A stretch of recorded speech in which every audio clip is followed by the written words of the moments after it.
Hello and welcome back, everyone, to the Hole for Hole Pro Wrestling channel. Um, I got a little excited there for a second. I got some goosebumps, some little butterflies in my chest. We are now available on both Spotify and Apple Podcasts, you guys. So you can listen to every single episode instead of having to see my dumb, ugly, wretched face on YouTube or on Twitch, where we film this live. You don't have to look at me anymore. You can just simply listen to my gorgeous, absolutely pristine voice. I might even start doing this in ASMR. No, I won't. I promise I will not do that. But anyways, you guys, we're not here to talk about the massive expansion of this channel.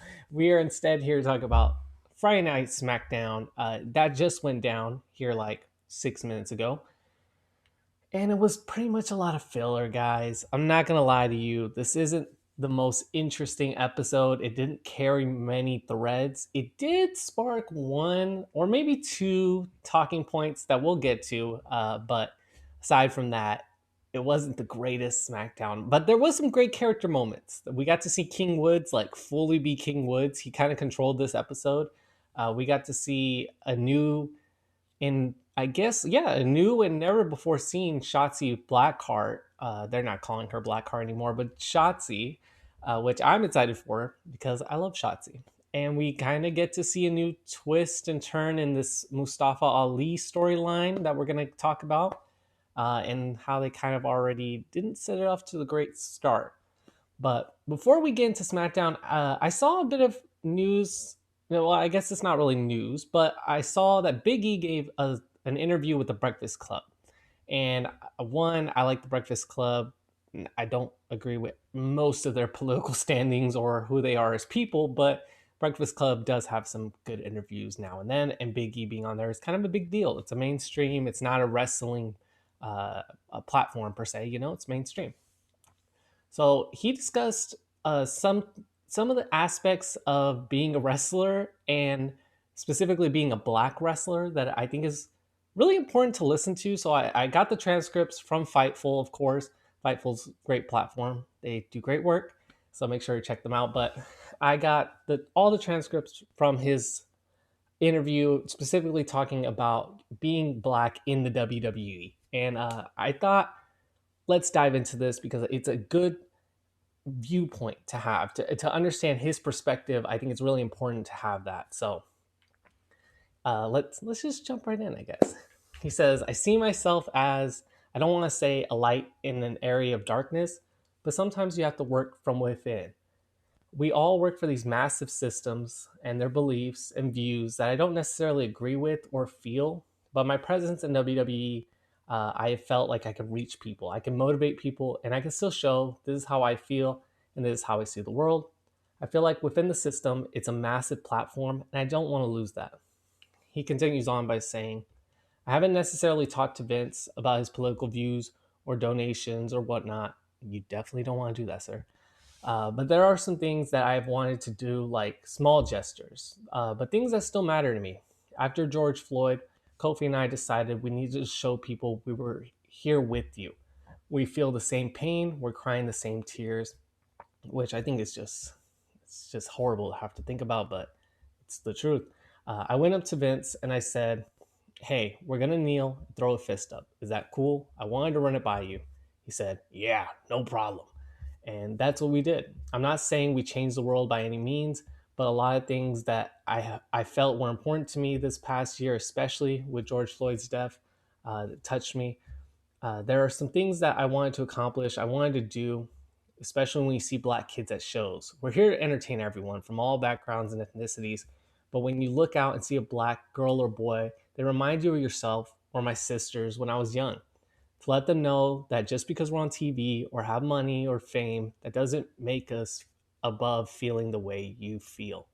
Um, he goes on to finish out this statement with, no, honestly, I haven't. What he's asked if he's dealt with racism in the WWE, excuse me. So he's asked about racism in the WWE specifically, if he's felt it, and he says, no, honestly, I haven't. I will say I feel like as far as our representation on television, we're getting to where we need to be.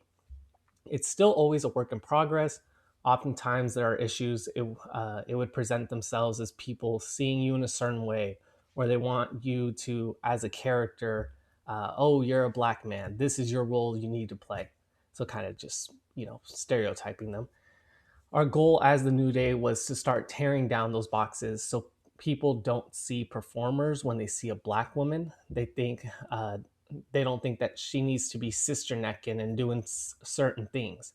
I look at someone like Bianca Belair. She's so dope because not only is she an incredible athlete, but she's also authentic. And when what you see on the screen is who she is off screen. I think we're getting more of those black characters on TV who are authentic.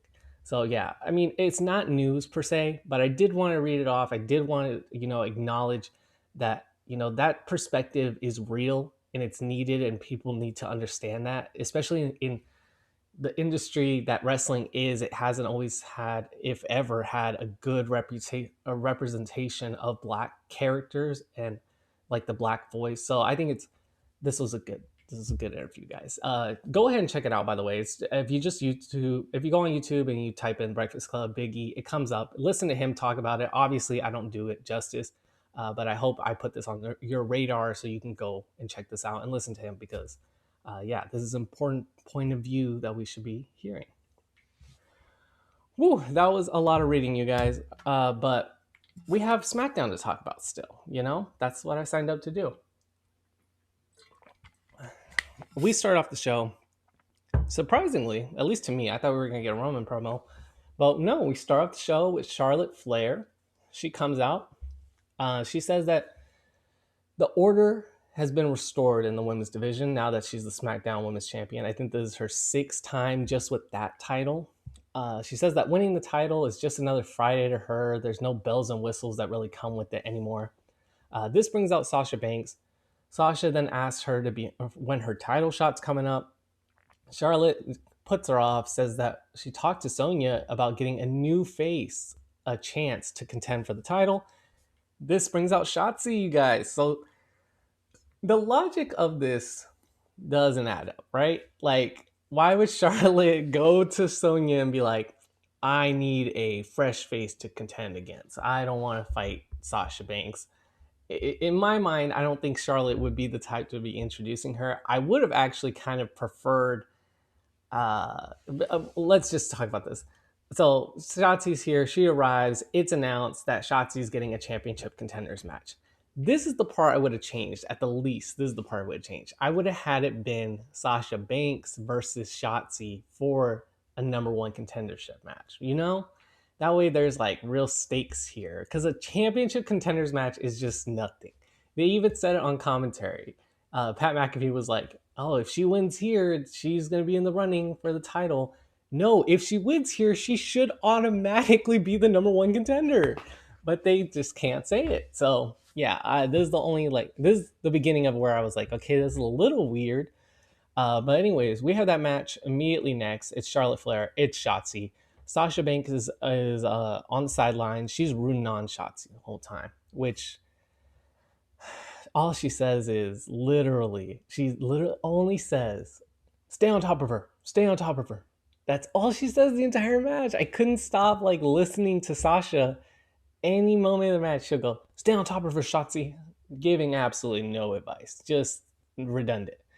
Anyways, though, this is a fun little match, to be honest. There's a couple scary spots, actually, because it's a Shotzi match. There has to be. Charlotte uses her power early on, and Shotzi is kind of impressing everyone. She's ducking big boots, which was kind of important. It was kind of a theme. Charlotte couldn't really get the big boot. She got it once, but it sent Shotzi to the outside. So yeah, early on, she ducks a big boot attempt. She lets out a good howl for good measure. And the crowd is hot for Shotzi in this match, by the way. They have an organic baby face on their hands. So let's keep that in mind. Yeah, we get a scary spot early on when Flair drags Shotzi's foot off the middle rope until Shotzi hits the back of her head on the top rope. Ugh, that made me, no, I don't like it. That gets her a 2 count. Charlotte rolls out the ring eventually. She goes to taunt Sasha. And so Shotzi, seeing her moment, she goes for a middle rope dive. Oh, it's so bad, you guys. it was so, it's not bad because, I'll never be able to do it. So I'm never going to say like, oh, this was poorly performed, but it was just scary to watch because you could see her, she kind of stops right at the ropes and then jumps. And I'm like, girl, you need to use the full momentum because like Ray Phoenix, when he hits these, he shoots out and there's no chance he's not going to make it. She kind of like stopped and then jumped. And so it looked like her back feet hit the middle rope. And oh, I was nervous, but we go to commercial after that. I guess she's fine. We come back. Charlotte's looking for her top rope moonsault, but to the outside. But she can't get it. Shotzi gets in the ring and she like springs up to the top rope and hits Charlotte with a Hurricane Rana from the top. That gets her a 2. Charlotte looks for another big boot. This is a fun spot. Charlotte looks for another big boot. She has her foot fully extended on the top rope, right? And Shotzi comes from behind her, locks her up, hits a tiger suplex and a bridge on Charlotte. It was fantastic looking. And kudos to Charlotte because she had to do that. She had to help her with only one foot. That was great. That gets her a 2, though. Charlotte does eventually come back. She hits those Andrade double moonsaults. Kota Ibushi does it as well. The double moonsaults. And then we get a botched like interference from Sasha. Botched in the sense of that wasn't what she intended because it actually ends up costing Shotzi the match. Shotzi gets hit with natural selection after the distraction. And so yeah, Charlotte wins the championship contenders match, which is kind of lame, But post match, this is where things really pick up. Shotzi and Sasha standing in the middle ring, and Shotzi blames Sasha Banks for her loss. She shoves her down, she starts beating her up, throws her into her tank, and and delivers that senton bomb from the top rope to really capitalize or like punctuate this heel turn of hers. And I've already seen kind of the arguments online. Okay, so I guess I want to give my take on this as a purely a storytelling standpoint of the information they gave us, right? So Shotzi in this championship contenders match being the new face, of which I would like to also preface this by Sasha was being really like a big face in this match, being a real baby face like attitude, which I was very thrown off of because I could have swore she was a heel. But so like that's one of the first issues I have with this is like Sasha is not really an established face anymore. So it doesn't feel as big. I mean, it kind of does. She is a horseman, but anyways, so Shotzi being this number one contenders thing, I actually think this is a good heel turn. I think this is going to open her up to have more character development. And it's going to definitely give her a feud with Sasha, which is always going to be good for people. So, in the long term, I think this is a better move because let's look at it as if she stayed face, took this loss to Charlotte. Where does she really go from here? Especially in WWE. You got to remember, this is WWE booking a babyface. They're not going to know what to do with her. And with the women's division on SmackDown being so small right now, I think it was the best move to have her turn heel, even though that does mean that you're kind of only left with one face on the brand, if I'm not wrong. Two faces, okay. You got Naomi and you got Sasha Banks. But aside from that, yeah, I think there's still going to be more avenues for her to explore. And let's just be honest, heels are more fun to watch. They get a little more freedom creatively in WWE. So I think this is the right move. And she was already over as a babyface. So I know that's the argument is like, she's already organically over. Why would you change her? I think sometimes a heel turn does really elevate that already over babyface into like massively over babyface. Because once being a heel, people do want to cheer for you eventually if you do it right. And I think Shotzi can do it right. So that's my spiel. That's what I think on this particular subject. We are going to talk about another storyline a little bit down the line that I do not think is going to go the way they think. But following this match, we have a Jeff Hardy interview. He says he wants to go after the title he never held, and he's immediately interrupted by Madcap Moss and Happy Corbin, who stroll on in and make a wiener joke. Following that, we have Adam Pearce fining Brock Lesnar $1 million. So yeah, he just is like at home. He says that I had to do it. I have to find Brock Lesnar $1 million. Which, how much is $1 million in kayfabe, guys? What's minimum wage in kayfabe? What do you think? Leave that down below. What's minimum wage in kayfabe? Following that, though, Paul Heyman's watching it on a monitor. Guess how he's watching it? Oh, this is good TV. But anyways, Kayla Braxton comes up to him. He asks Paul Heyman, how would Lesnar respond to this? And so Paul's like, Kayla, why are you still employed? I can tell you how Roman Reigns would respond to this by smashing everyone. Ooh, hurt my own throat there. Anyways, he says that Roman Reigns would smash anyone who gave him this fine. So Kayla kind of doubles down, which I actually really enjoyed this.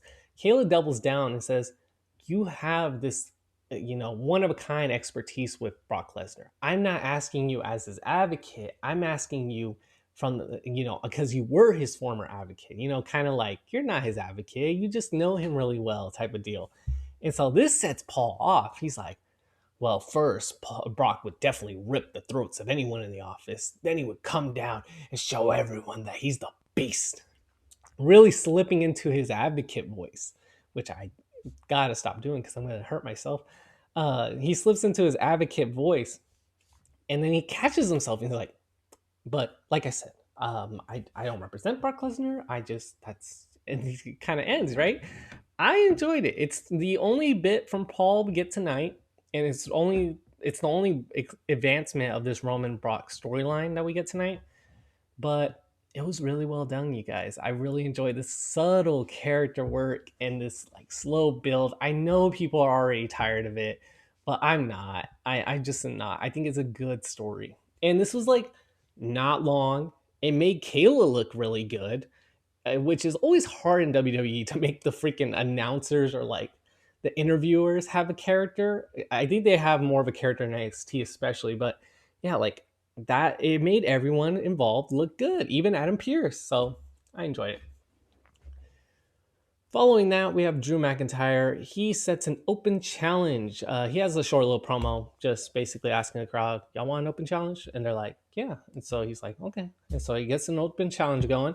Mustafa Ali answers. He comes out. He's kind of promo to the ring, just saying that people are underestimating him. He has a shiny vest or shiny scarf, which is pretty much exactly like Apollo Crews' shiny scarf. So I think they kind of traded scarves when they went brands.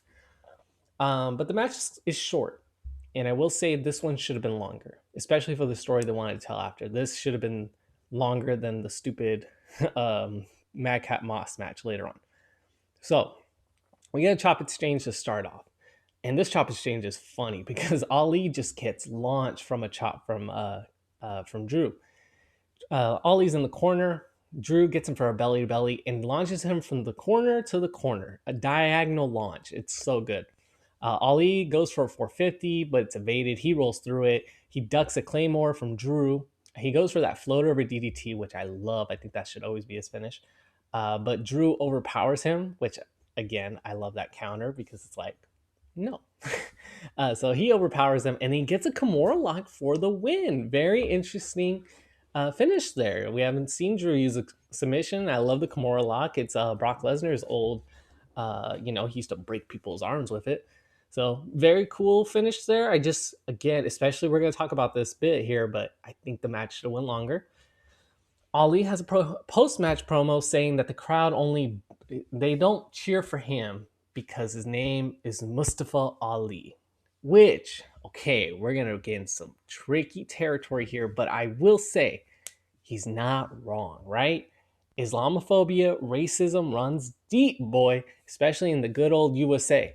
So he's not wrong. Okay, let's just start there. And it is a character that he's familiar with. If I'm not wrong, on the indies, this was like kind of his thing was like, well, actually, no, I'm actually am wrong. I am wrong.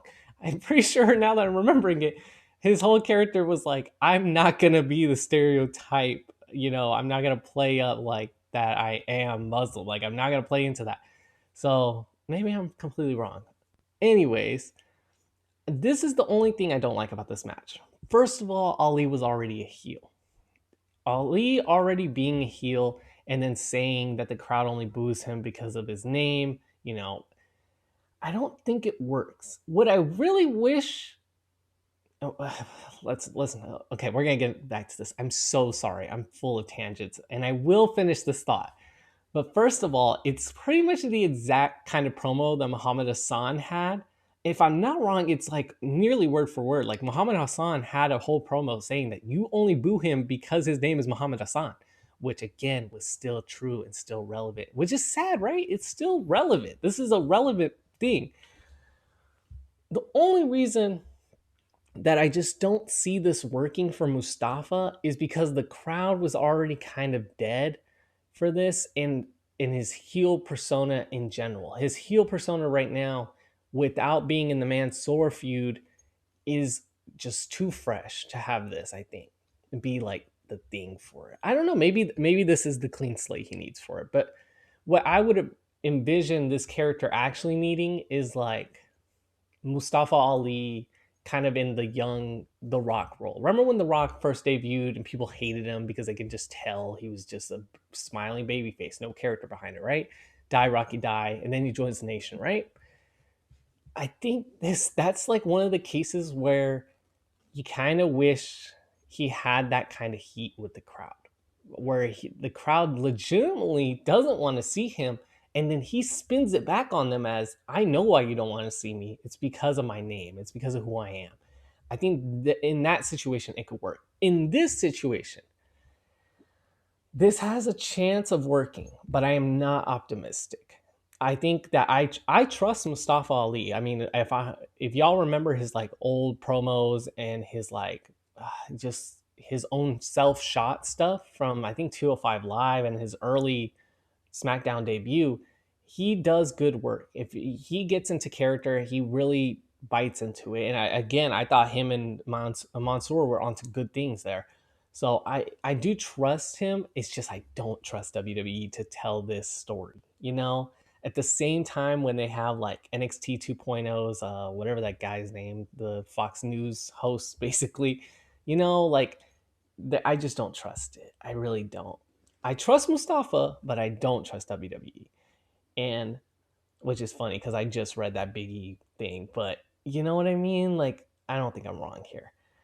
We're gonna see. I'm gonna give it an open mind. I think that that character, this promo is relevant. It is real. It's gonna spark conversation first of all, which it already did with me. So as you can see, it's working somewhat.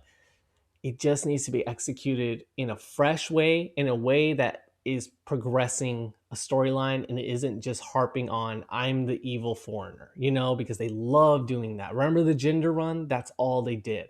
And then Jinder did like racist Asian jokes. So, like they need to follow through with this in a way that actually does something and it isn't just repetitive, which you're definitely going to see this promo next week. Let's just get that out of the way. They're going to do this next week.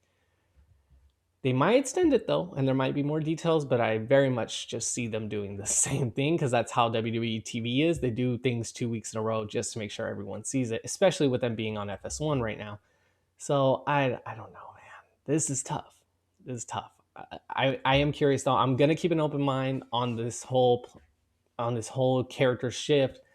And at the end of the day, if it gets Mustafa Ali on TV in a prominent role, then I guess I got to be happy with that, right? Because I love Mustafa Ali. Anyways, you guys, following that, we had Xavier Woods making his way down to the ring with Kofi Kingston flanking him side. They're about to do the coronation, but they see Hit Row backstage, and I love the framing of this. Woods is kind of ahead of Hit Row, who are sitting on like crates, right? And so Woods is talking literally back to them. I think it's really funny. He just like acknowledges them, tells them, "Man, that you guys did great in the ring." And then I think Kofi asked for them to sing for the King, and Hit Row does their Hit Row, but King Woods. It's really nice, cool to see. And then they also bow to Woods, which okay. I thought they were going to turn. I thought they were going to beat them down, which I would have enjoyed, a heel Hit Row, but no, their faces, it's cool. I enjoy it. They're being nice to each other. So following that, we actually get to the ring. King Woods is set to coronate Kofi Kingston, making him, I think, what did they call him? The Hand of the King. So he gives him a unicorn pendant. Puts it right on him. They're having fun throughout the segment. I didn't write a lot of notes for it because it's kind of just goofy, but it was fun. And he's over, of course. The crowd's chanting King Woods, King Woods. It's fun. I enjoy it. This brings out the Usos though, who come out with a flurry of whoa, whoa, whoa, whoa, whoa, which was a little weird. But they get into the ring. They have some back and forth. They basically welcome them back. They're like, things have changed here since you left. We're number one. And they throw up the ones, which I didn't get to acknowledge Roman Reigns tonight. So I acknowledged Usos instead. So yeah, they have great back and forth. King Woods does eventually challenge the Usos for a match. I think he said it's going to be trial by combat, which is good term. Jay then kind of breaks character. He's like, "Hey, is that sector real?" And he's like, "Yeah, it's real gold." And Jay tries to touch it, and Kofi smacks Jay's hand, and so Jimmy sucker punches Kofi, and they leave. We're gonna get that match later. Yeah, really fun segment. How can you not love the Usos and the New Day being on the same brand again?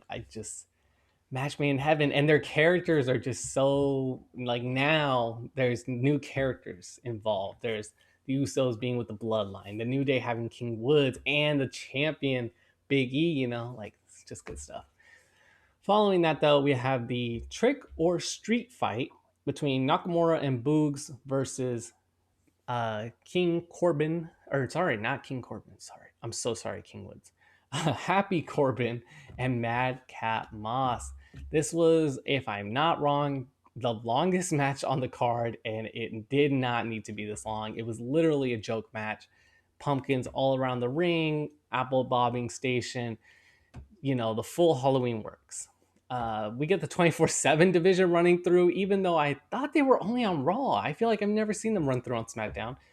And I noticed Drew Gulak and the Viking Raiders are still with them. Breaks my heart. Do not have them on here. I don't want the 24/7 division on SmackDown. I don't want Gulak and the Viking Raiders to have transferred them over. That's terrible. But the match is fun enough. They do whatever. I actually thought Boogs had some really impressive power moves in this. He did gut wrench suplex. He transitioned Madcap 3 times. Really crazy. And he gives Madcap a crazy T-bone suplex, a high angle one. It looked great. But towards the finish here, we see Nakamura setting up for the Kinshasa. He's in the corner, and 2 ghouls come out, whack him with kendo sticks.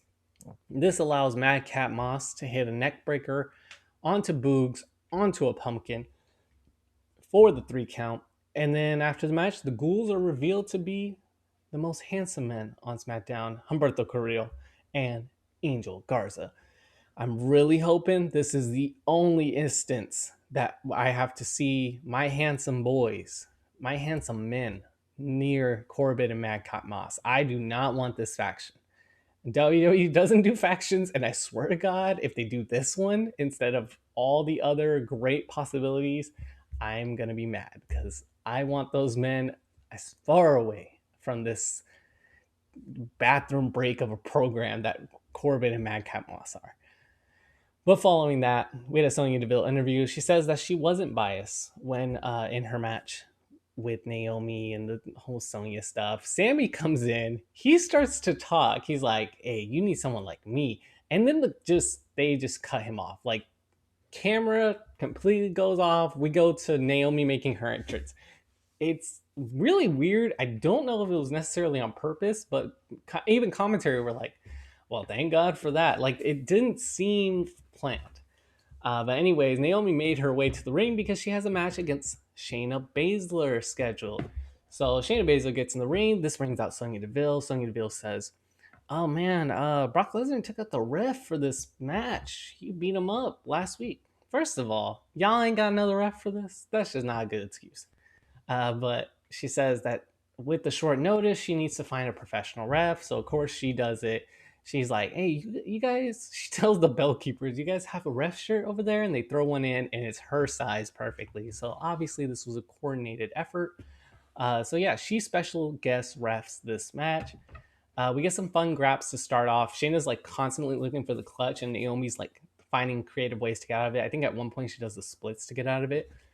And then we get a really lame finish. Naomi slips off the middle rope. I couldn't tell if it was because Sonya like hit the middle rope or if it was literally just a botch, but she slips off the middle rope. Shayna puts her in a pin. Naomi gets a roll up, and then Shayna puts her in another pin. Really fast count, and it's over. Baszler wins. So again, lame finish. This was like a 2 minute, 3 minute match. Another match that should have had way more time. Do y'all remember when Dean Ambrose and AJ Styles were having their feud and they had the special guest ref thing with James Ellsworth? How long of a match that was and how unnecessarily long it needed to be. So let's just use that for reference when we have 2 minute matches here like this. But Naomi gets in Sonya's face after the match. Baszler locks in the clutch, puts her to sleep, and that's about it. We go to commercial, we come back. Naomi just saying that she's pissed off about what happened in the ring. And then we have a final King Woods and Kofi Kingston promo. They said that this match is for the kingdom and they'll dish out their first royal ass whooping tonight. And that match is next. So the New Day taking on the Usos, King Woods and Kofi Kingston. I think they called him Sir Kofi, so I might have to start writing that. So we get a fast start here. The New Day take control early on. They do lose control, sorry. With Kofi looks for a trust fall to the outside. He's caught by both the Usos, and they just toss him right over the Bellkeeper's area. We go commercial. We come back. The Usos have maintained their control during the commercial. Not a big shock there. Jay also hits a gnarly hip attack in the corner. I love when he does it. But we get a Kofi comeback. He like springs out of nowhere, hits a cave in, gets the hot tag to Xavier Woods, to King Woods, sorry. He gets the hot tag to King Woods. He gets control back, and then him and Jay kind of fight to a stalemate. They're trading forearms back and forth, and both Kofi and Jimmy make the blind tags in. Those two come in. Kofi looks for a trouble in paradise. Jimmy ducks it. He nails him with a super kick. He nails him with a pop-up Samoan drop, which was a nice Samoan drop, by the way. Heads into the finish here. Woods makes a blind tag to Kofi, but Jimmy doesn't see it. He hits Kofi with a super kick, goes for the pin. The ref's like, bro, I can't count this. I really can't. I wish I could, though. And so Xavier King Woods gets right in, rolls up Jimmy for the 3 count. And that's how we end this SmackDown on FS1. This is the last SmackDown on FS1, I should add. And like I said, it was kind of a lot of filler, but they did get to highlight a lot of the new characters. Shotzi got a brand new character. King Woods getting to really interact with the locker room, with Hit Row, with the Usos. I thought that stuff was really strong. And King Woods as a character is already one of my favorite things about SmackDown. And I hope they continue to progress this story.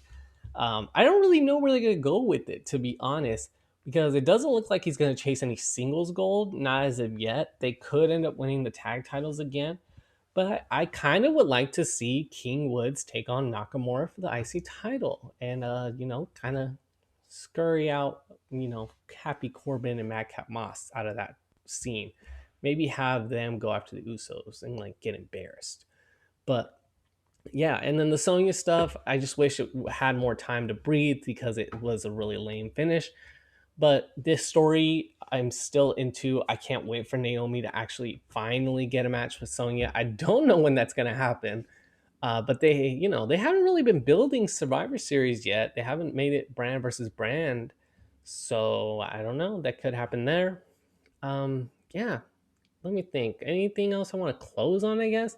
I mean, like I said, the Mustafa Ali stuff, I don't have faith that they're going to do it right, but I'm going to keep an open mind. I really am. And I trust Mustafa to actually make this different. I just don't want them treading the same tired waters of the foreign heel, because USA, boy, we love the USA over here. No, we really don't need that, Um, and yeah, that match should have went longer. And the Shotzi stuff, I think the Shotzi stuff has potential, and we're definitely gonna get a Shotzi Sasha Banks feud, which man, that's gonna be tough for me to say over and over again, but it's gonna be a fun feud. Those two are good wrestlers. The character development's gonna build and build. It's gonna be nice. I think next Friday we're gonna see some good stuff. But anyways, you guys, that's it for me today. Like I said, please make sure to support the channel, like the channel, give this video a like. Leave us a review on Apple Podcasts. If you leave us a review on Apple Podcasts, I will read your review here on the show. So just say whatever you want. As long as you give us 5 stars and you leave something nice or something that I could say on here, I'll say it. Why not? So yeah, we're on Apple Podcasts. We're on Spotify. I'm trying to get us on Google Play and Stitcher next. So stay tuned for that. But anyways, you guys, thank you so much. And I'll see you in the next one. Go watch another video of mine. Why not? You have time. What are you doing? Bye, guys.